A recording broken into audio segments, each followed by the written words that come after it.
একের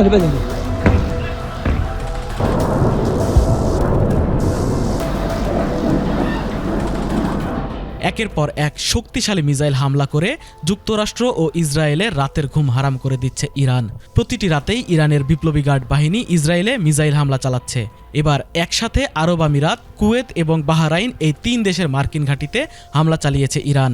আর এই হামলার পর দিশেহারা হয়ে পড়েছে মার্কিন সৈন্যরা।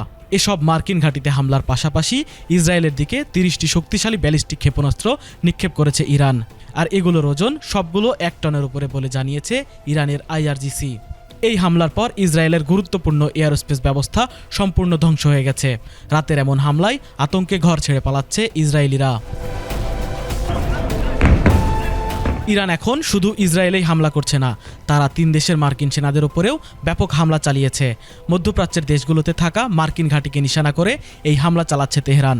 যদিও এই যুদ্ধে এখন পর্যন্ত সবচেয়ে বেশি ক্ষয়ক্ষতি হয়েছে ইরানের, তারপরও ইরানের পাল্টা হামলায় নাকানি জুবানি খাচ্ছে নেতানিয়াহু ও ডোনাল্ড ট্রাম্প।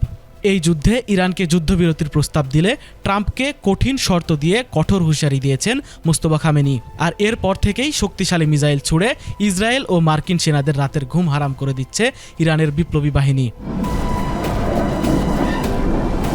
আল জাজিরার এক প্রতিবেদনে জানানো হয়েছে, ইরানের নৌবাহিনী দাবি করেছে মধ্যপ্রাচ্যের বিভিন্ন দেশে অবস্থিত মার্কিন সামরিক ঘাঁটিতে তারা একাধিক দফায় হামলা চালিয়েছে।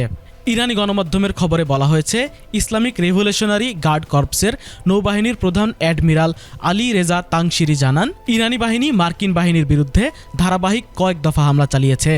এই হামলার ফলে যুক্তরাষ্ট্রের প্যাট্রিয়ট রাডার ব্যবস্থা, যুদ্ধবিমান এবং বিমানের জ্বালানি মজুত রাখার ট্যাঙ্ক ধ্বংসস্তূপে পরিণত হয়েছে বলে জানা গেছে।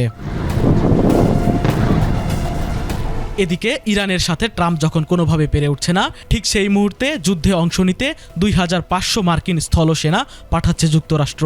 তবে এসব স্থলসেনাদের নিয়েও কঠোর হুঁশিয়ারি দিয়েছে ইরান। এই যুদ্ধে যুক্তরাষ্ট্র ও ইসরায়েলকে চরম মূল্য দিতে হবে বলে জানিয়েছে ইরানের মুস্তফা খামেনি। তারিকুল ইসলাম, ATN বাংলা, ঢাকা।